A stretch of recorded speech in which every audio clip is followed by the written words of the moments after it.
శతాబ్దపు అజ్ఞానాన్ని స్వతంత్రమందామా, స్వర్ణోత్సవాలు చేద్దామా. నిత్యం తన్నుకు సచ్చే జనాల స్వేచ్ఛను చూద్దామా, దీన్ని స్వరాజ్యమందామా. శాంతి కబోధపు పుట్టుక తెచ్చి ఇచ్చిన బహుమానం ఈ సంధ్యా సింధూరం. నీ పాపిటలో భక్తిగా దిద్దిన ప్రజలను చూడమ్మా, ఓ పవిత్ర భారతమా. చట్టాలను ప్రతి ఒక్కరూ తెలుసుకోవాలని వెంకటగిరి వాసి అసిస్టెంట్ పబ్లిక్ ప్రాసిక్యూటర్ ప్రకృతి కుమార్ అన్నారు. చట్టాలపై మాట్లాడు ప్రపంచానికి వెలుగునిచ్చేటువంటి సూర్య భగవానుడికి ఇష్టమైన రోజు ఆదివారం. కాబట్టి ఈరోజు ఆదివారం శుభ సందర్భంగా సూర్య భగవాను యొక్క ఆశీస్సులతో ఈరోజు కొంతమంది నిరుద్యోగ యువత యొక్క కోరిక మేరకు మరియు వారి యొక్క విజ్ఞప్తి మేరకు ఈరోజు నేను అవినీతి నిరోధక చట్టం అన్న యొక్క సబ్జెక్టు మీద ఎడ్యుకేట్ చేసేదానికి, అతి ముఖ్యంగా చదువుకున్న నిరుద్యోగ యువతను ఎడ్యుకేట్ చేసేదానికి, చట్టం మీద వారికి అవగాహన కల్పించేందుకు ఈరోజు నాకు తెలిసినంత యొక్క నాలెడ్జ్ మేరకు వివరిస్తున్నాను. మన భారతదేశంలో అవినీతి నిరోధక చట్టం అంటే ప్రివెన్షన్ ఆఫ్ కరప్షన్ యాక్ట్ మొట్టమొదటగా 1947లో రూపొందింపబడింది. అంటే ఇక్కడ మనము అర్థం చేసుకోవాల్సింది, మనము గుర్తుంచుకోవాల్సిన విషయము ఏంటంటే what we have to observed and grasped particular point of this year. అంటే మొట్టమొదటగా 1947లో అవినీతి నిరోధక చట్టము రూపొందించబడింది. అంటే అప్పటికే మన భారతదేశాన్ని బ్రిటిషర్సు పరిపాలిస్తున్నారు. అంటే అవినీతి కరప్షన్ అనేది బ్రిటిష్ హయాం నుంచే బిగిన్ అయింది. తదనంతరము మన భారతదేశానికి స్వతంత్రం వచ్చిన తర్వాత మరియు 1950లో మన భారతదేశాన్ని చక్కగా పరిపాలించేందుకు మంచి అడ్మినిస్ట్రేటివ్ సిస్టమ్ పబ్లిక్ అందరూ కూడా అందుబాటులో ఉండేటట్టు భారత రాజ్యాంగాన్ని మహామేధావులు అందరూ కలిసి ఒక కమిటీగా ఫామ్ అయ్యి రాజ్యాంగాన్ని రూపొందించారు. 1950 జనవరి 26న మన భారత రాజ్యాంగం అమలులోకి వచ్చింది. తదనంతరము చక్కటి పరిపాలన కొనసాగిస్తూ ఉన్నాము. తదనంతరము ఈ యొక్క ప్రివెన్షన్ ఆఫ్ కరప్షన్ యాక్ట్ 1947 భారతదేశం స్వతంత్రం వచ్చిన తర్వాత 1964లో సవరణ జరిగింది, అంటే అమెండ్మెంట్ జరిగింది. ఫైనల్గా ఈ యొక్క ప్రివెన్షన్ ఆఫ్ కరప్షన్ యాక్ట్ 1988లో సవరణ జరుపుకొని, అంటే అమెండ్మెంట్ జరుపుకొని కొన్ని యొక్క సవరణలతో ప్రస్తుతం ఉన్నటువంటి ఈ యొక్క అవినీతి నిరోధక చట్టం అంటే ప్రివెన్షన్ ఆఫ్ కరప్షన్ యాక్ట్ 1988 అమల్లో ఉంది. ఈ యొక్క చట్ట పరిధి మేరకే ప్రస్తుతం ఉన్నటువంటి కరప్షన్ అంటే అవినీతిని అంతమొందించేందుకు ఒక స్పెషల్ ప్రొసీజర్ కూడా ఈ యొక్క చట్టంలో ఉన్నది. ఈ యొక్క చట్ట పరిధి యొక్క ఉద్దేశం మేరకు what is the Paramount object of this prevention of corruption act 1988 is to eradicate the corruption which is going on by the public servants. That is the main object of this act. అవినీతి నిరోధక చట్టం 1988 ఈ యొక్క యాక్ట్లో మొత్తము 31 sections ఉన్నాయి. ఇందులో public servant అనే వ్యక్తి యొక్క నిర్వచనాన్ని తెలుసుకోవాల్సిన ఆవశ్యకత ఉంది. ఒక వ్యక్తి సెంట్రల్ గవర్నమెంట్ ద్వారా కానీ లేదంటే స్టేట్ గవర్నమెంట్ ద్వారా కానీ local or any public authority ద్వారా అపాయింట్ చేయబడి ప్రభుత్వ కార్యకలాపాలు మరియు ప్రభుత్వ విధులు ప్రజా శ్రేయస్సు కొరకు, రాజ్యాంగబద్ధమైన శ్రేయస్సు కొరకు తన విధులు నిర్వర్తిస్తూ ఆ యొక్క ప్రభుత్వం ద్వారా రెమ్యునరేషన్ అంటే ప్రతిఫలాన్ని పొందే వ్యక్తి పబ్లిక్ సర్వెంట్గా ఈ యొక్క చట్ట ప్రకారం భావిస్తారు. అదే డెఫినేషను, అదే నిర్వచనము భారత శిక్షా స్మృతిలోని సెక్షన్ 21 ప్రకారం కూడా చెప్పబడి ఉంది. ఇటువంటి వ్యక్తులు అంటే ఇలాంటి పబ్లిక్ సర్వెంట్స్ ఎవరైతే తన విధి నిర్వహణలో పబ్లిక్ నుంచి అంటే ఒక సిటిజన్ దగ్గర నుంచి తన యొక్క అధికార పరిధిని దాటి విధి నిర్వహణలో ఏదైనా ఒక గ్రాటిఫికేషన్ కనుక డిమాండ్ చేసినట్లయితే ఆ యొక్క గ్రాటిఫికేషన్ అతను రిసీవ్ చేసుకున్నా లేదంటే అటెంప్ట్ చేసిన అటువంటి వ్యక్తి మీద అంటే అటువంటి పబ్లిక్ సర్వెంట్ మీద ప్రివెన్షన్ ఆఫ్ కరప్షన్ యాక్ట్ 1988 ప్రకారము కేసు రిజిస్టర్ చేయబడుతుంది. ఇక్కడ ముఖ్యంగా చెప్పదలుచుకుంది ఏంటంటే ఈ యొక్క ప్రభుత్వ అధికారులకు మరియు ఈ యొక్క సిటిజన్స్ అంటే పబ్లిక్ మధ్య కొన్ని సమయాల్లో ఈ యొక్క మధ్యవర్తులు అనే వాళ్ళు వీళ్ళ యొక్క పాత్ర ఎక్కువ అవుతుంది. ఈ యొక్క మధ్యవర్తుల పాత్ర ఖచ్చితంగా మనము మినిమైజ్ చేయాలి, వాళ్ళ యొక్క ఆగడాలను అరికట్టాలి. కొన్ని సందర్భాల్లో పబ్లిక్ సర్వెంటు గ్రాటిఫికేషన్ అంటే డబ్బు డిమాండ్ చేయకపోయినా లేదంటే గ్రాటిఫికేషన్ డిమాండ్ చేయకపోయినా ఈ యొక్క దళారీ వ్యవస్థ అంటే మధ్యవర్తిగా ఉన్నటువంటి వ్యక్తి ఆ యొక్క పౌరుడికి అధికారి డబ్బు అడుగుతున్నాడని కూడా ప్రలోభ పెట్టి ఆ యొక్క వ్యక్తి దగ్గర నుంచి డబ్బు తీసుకునే ఛాన్సెస్ కూడా కొన్ని సందర్భాల్లో ప్రాక్టికల్గా చూస్తున్నాం. కాబట్టి ప్రభుత్వ కార్యాలయాల దగ్గర ఈ యొక్క మధ్యవర్తులు ఎవరైతే ఉన్నారో వాళ్ళ వ్యవస్థను కూడా ముందు మనము ప్రక్షాళన చేయాలి ఒక భారతదేశ పౌరులుగా. ఎందుకంటే ఆల్మోస్ట్ ఆల్ ప్రభుత్వ అధికారులందరూ కూడా నీతిబద్ధంగా మరియు న్యాయబద్ధంగా సిన్సియర్గా డెడికేటింగ్గా వాళ్ళ యొక్క డ్యూటీస్ను డిశ్చార్జ్ చేస్తున్నారు. కాబట్టి రియల్లీ హ్యాట్స్ ఆఫ్. అలా కాకుండా ఏ ప్రభుత్వ అధికారి అయినా సరే అధికార పరిధిని మించి ఒక గ్రాటిఫికేషన్ని తను చేస్తున్న పనికి పబ్లిక్ దగ్గర నుంచి ప్రతిఫలాన్ని అంటే గ్రాటిఫికేషన్ కనుక డిమాండ్ చేసినట్లయితే ఆ యొక్క పౌరుడు ఆ యొక్క బాధితుడు సంబంధిత అవినీతి నిరోధక శాఖ అధికారులను ఆశ్రయించవచ్చు. అప్పుడు అతనికి తగు న్యాయం కూడా జరుగుతుంది. ఆ యొక్క ఎవరైతే డిమాండ్ చేశారో ఆ యొక్క ప్రభుత్వ అధికారి మీద కూడా అవినీతి నిరోధక శాఖ అధికారులు తప్పకుండా చట్టపరమైన మరియు న్యాయపరమైన చర్య కూడా తీసుకొని కేసు కూడా రిజిస్టర్ చేస్తారు.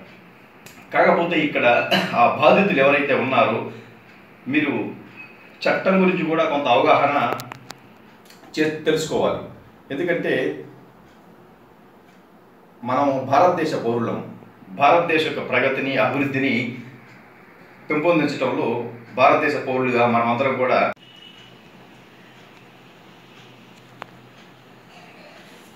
ఈ యొక్క చట్టం ప్రకారము కేసు రిజిస్టర్ చేయబడిన తర్వాత న్యాయ విచారణ జరిపించేందుకు ప్రతి జిల్లాలో కూడా ఒక ప్రత్యేక న్యాయస్థానాన్ని ఏర్పాటు చేయబడి ఉన్నారు. ఆ యొక్క కోర్టుకి సెషన్స్ కోర్టు జడ్జి గారు స్పెషల్ జడ్జిగా ఆయన యొక్క విధులను నిర్వర్తిస్తూ ఉంటారు.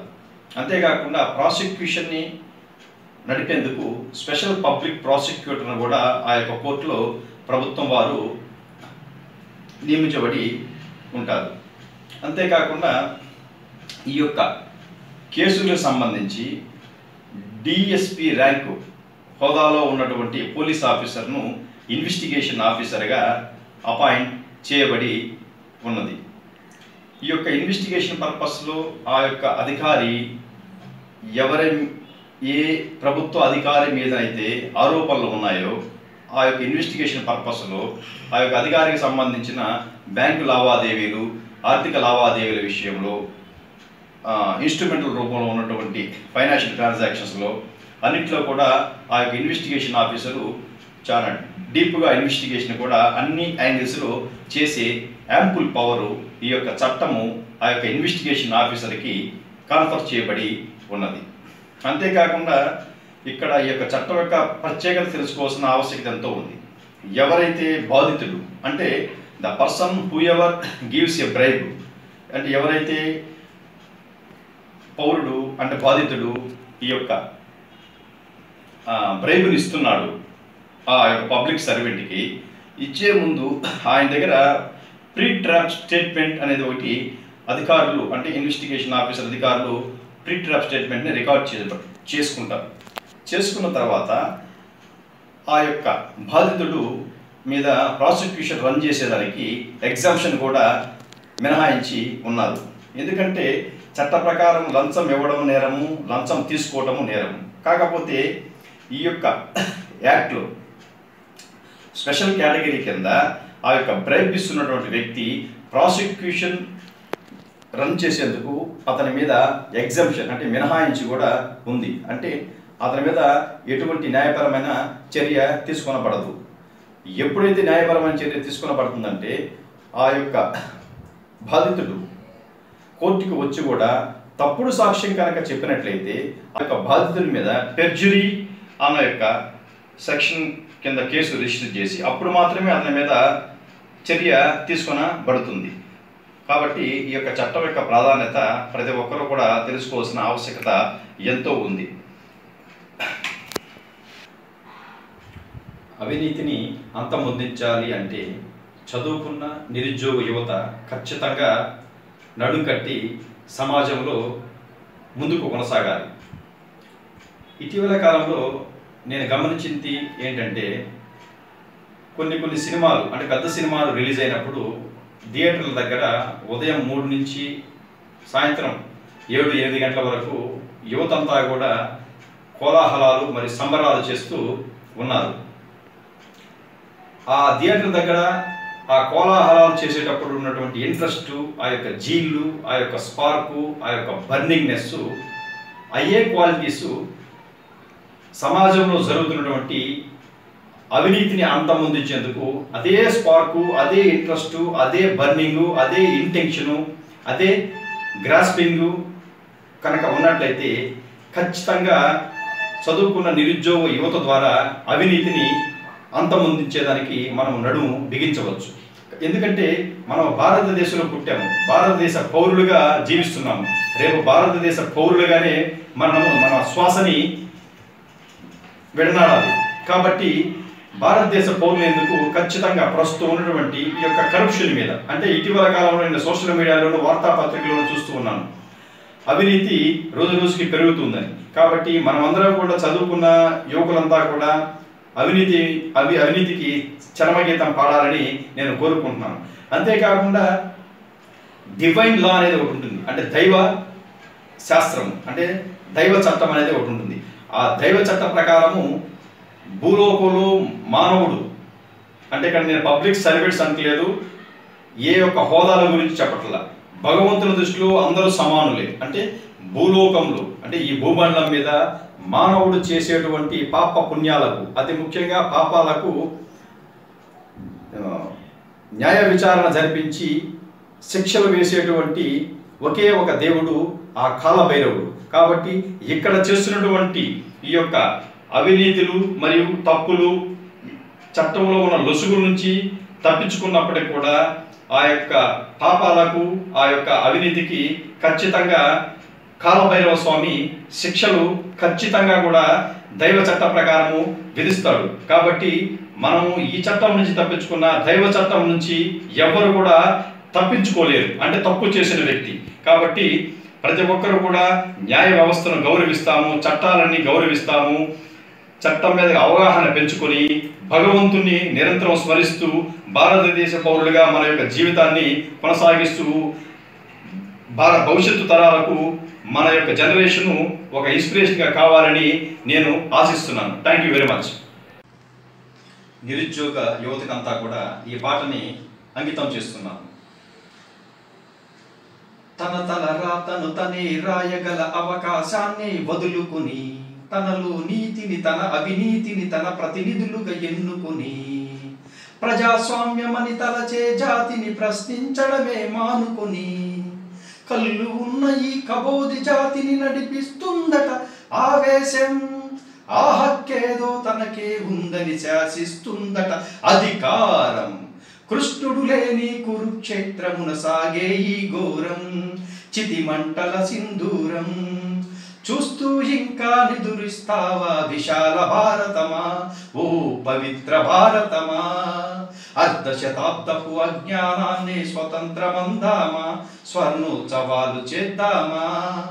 నిత్యం తన్నుకు సచ్చే జనాల స్వేచ్ఛను చూద్దామా, దీన్ని స్వరాజ్యమందామా. శాంతి కబోధపు పుట్టుక తెచ్చి ఇచ్చిన బహుమానం ఈ సంధ్యా సింధూరం. నీ పాపిటలో భక్తిగా దిద్దిన ప్రజలను చూడమ్మా ఓ పవిత్ర భారతమా. Thank you very much to young and dynamic youth.